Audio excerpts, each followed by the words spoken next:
সাদ্দামের মতো ইউনূসেরও ফাঁসি হবে।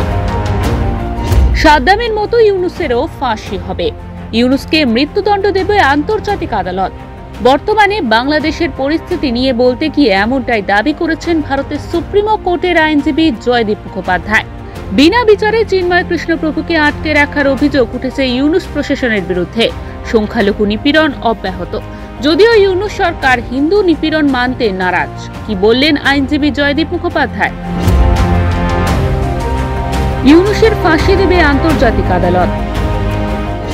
লোক উনি আদৌ নোবেল পেয়েছেন কিনা আমাদের সন্দেহ আছে, এবং উনি একটা যাকে বলা হয় অত্যাচারী ফ্যাসিস্ট সরকার চালাচ্ছেন, অবৈধ সরকার চালাচ্ছেন, এবং আগামী 6 মাসের মধ্যে ওনার সরকারের পতন ঘটবে।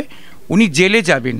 উনি আগামী 6 মাসের মধ্যে আন্তর্জাতিক আদালতের নির্দেশে সাদ্দাম হোসেনের যেরকম ফাঁসি হয়েছিল, ইউনূসের সেরকম ফাঁসি হয় কিনা সেটা আপনারা দেখুন। এখনও 6 মাসের মধ্যে অনেক কিছু ঘটনা ঘটবে। হাসিনাকে ফেরত দিতে ভারত বাধ্য নয়। বাংলাদেশের বৈধ প্রধানমন্ত্রী শেখ হাসিনার ওপর অত্যাচার করে তাকে বাংলাদেশ থেকে বার করে দেওয়া হয়েছে, এবং তিনি ভারতের আশ্রয় আছেন, আগামী দিনেও থাকবেন। তাকে এর আগেও আশ্রয় দেওয়া হয়েছিল 1975 সালের সময়, এবং শেখ হাসিনা আমাদের ভারতের কন্যা, এবং তিনি আগামী দিনেও যদি আশ্রয় যতদিন চাইবেন ততদিন থাকবেন।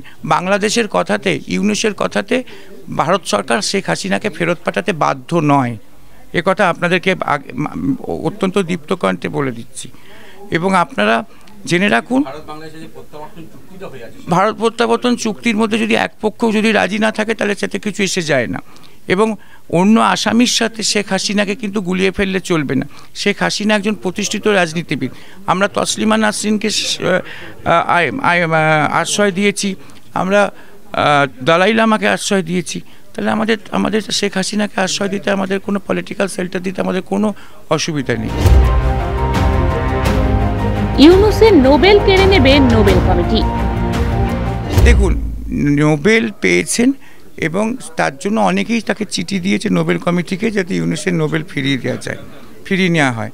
এবার সেটা নোবেল কমিটি বিবেচ্য করবে যে একটা দুরাচারী, অত্যাচারী, ফ্যাসিস্ট, এইরকম একটা লোককে, নরখাদক, যে লোকটা এত মানুষের জেনোসাইড করলো, যে একটা হিন্দু কমিউনিটি, বৌদ্ধ কমিউনিটি, খ্রিস্টান কমিউনিটিকে মারধর করলো, তাদের হত্যা করলো, গণহত্যা করলো, সেই গণহত্যাকারীর কাছে নোবেল রাখা যাবে কিনা, তাহলে নোবেলের পবিত্রতা বজায় থাকবে কিনা সন্দেহ আছে।